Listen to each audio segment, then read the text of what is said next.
ஒரு சூழல் இருக்கும். கடன் வாங்கியாவது வெளி மாநிலங்களுக்கு போகிறதுக்கான வாய்ப்புகள் சில பேருக்கு ஏற்படும். ஒரு சில பேர் நிறைய டூர் பிளான்ஸ்லாம் பண்ணுவாங்க. கையில் பணம் இருக்கோ இல்லையோ அவங்க எப்படியோ போயிடுவாங்க. யார் மூலியமாக அவங்க டூர் போகிறதுக்கான வாய்ப்பெல்லாம் வரும். ஆக்சுவலாக அவங்க போயிட்டு வந்ததுக்கப்புறம் தான் ஆச்சரியமாக பார்ப்பாங்க. அவங்க பெருசாக கையில் பணம் வச்சுருக்க மாட்டாங்க.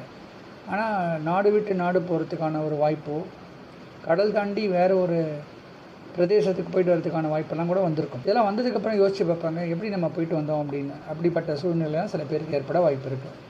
அதுமாதிரி மாணவர்களுக்கு ஸ்காலர்ஷிப் கிடச்சி படிக்கிறதுக்கான வாய்ப்புகள்லாம் கிடைக்கும். இப்போ எல்லாமே ஃப்ரீயாக ஒரு ட்ராவல்லாம் கிடைக்கிறதுக்கான வாய்ப்பு, ஒரு லோன் மூலிமா ட்ராவல் பண்ணுறதுக்கான வாய்ப்பெல்லாம் கிடைக்க சான்சஸ் அதிகமாக இருக்குது. சனி தன்னுடைய 3ஆம் பார்வையாக ராசிக்கு 8ஆம் இடத்தையும், நேர் பார்வையாக ராசிக்கு 12ஆம் இடத்தையும், தன்னுடைய 10ஆம் பார்வையாக ராசியின் 3ஆம் இடத்தையும் பார்க்குறது ஓரளவுக்கு எல்லாமே நல்லது.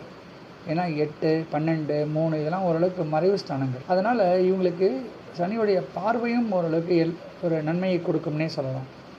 இப்போ கெட்ட இடத்த சனி போன்ற ஒரு பாவர்கள் பார்க்கும்போது அது ராஜயோகமாக மாறுறதுக்கான வாய்ப்பு இருக்குது. இப்போது 8ஆம் இடத்துல பார்க்கறதுனால சில பேருக்கு எதிர்பாராத அதிர்ஷ்டம் கிடைக்க சான்ஸ் இருக்குது. பட் ஒரு சில டிலே ஏற்படுற சூழ்நிலை இருக்கும். இப்போ வீண் விரயங்களோ, ஒரு ஹாஸ்பிட்டலில் போய் அட்மிட் ஆகக்கூடிய சூழ்நிலையெல்லாம் இருக்கும். ஆனால் அதுலேருந்து வெளியில் வருவாங்க. அதிர்ஷ்டம் சில நேரங்களில் தாமதமாக கிடைக்கும். ஆனால் அதிர்ஷ்டம் கண்டிப்பாக கிடைக்க சான்ஸ் இருக்குது. சனியுடைய நேர்பார்வை 12ஆம் இடத்துல வருவதால் சில நேரங்களில் தூக்கத்தில் சில டிஸ்டர்பன்ஸ் இருக்கும், வீண் விரயங்கள்லாம் ஏற்படும். ஆனால் விரயம் பண்ணணும் அப்படின்னா கையில் பணம் ஆகணும். அப்போது இவங்களுக்கு எப்படியுமே பணம் கையில் கிடைச்சிடும். ஆனால் கிடைச்ச பணத்தை ஒழுங்காக வச்சுக்காமல் சில பேர் வீண் விரயங்கள் ஏற்படுத்துவாங்க. சனியுடைய 10ஆம் பார்வை இந்த ராசிக்கு 3ஆம் இடத்துல வருவதனால சில நேரங்களில் சோம்பேறித்தனம் இருக்கும்.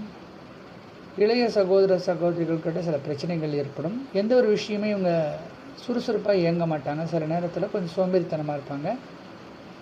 இந்த ராசியில் இருக்கக்கூடிய கலைஞர்களுக்கெல்லாம் சில நேரங்களில் வாய்ப்பு வராமல் போகக்கூடிய சூழல். சனியுடைய இந்த பயிற்சி துலா ராசியை பொறுத்த வரைக்கும் ஓரளவுக்கு நன்மை கொடுக்கும் அப்படின்னு சொல்லலாம். சுமார் 80% வரைக்கும் நல்ல பலனை தரும் அப்படிங்கிறது என்னுடைய கருத்து. துலா ராசி அப்படின்னு சொன்னாலே சித்திரை 3-4 பாதங்கள், சுவாதி, விசாகம் 1, 2, 3 பாதங்கள், இந்த நட்சத்திர தொகுப்புகள் கொண்டது தான் துளாராசி. துளாராசியில் செவ்வாயுடைய சித்திரை நட்சத்திரம் 3-4 பாதங்களில் பிறந்தவங்களுக்கு சுமார் 80% வரைக்கும் நல்ல பலனை தரும் அப்படின்னு நம்ம சொல்லலாம். ஏன்னா செவ்வாயை 2க்கும் 7க்கும் அதிபதி, இவங்களுக்கு நல்ல யோகத்தை கொடுத்துருவார்.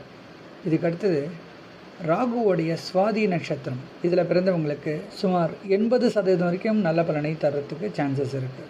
இதுக்கடுத்தது குருவுடைய நட்சத்திரம், விசாக நட்சத்திரம் 1, 2, 3 பாதங்கள்.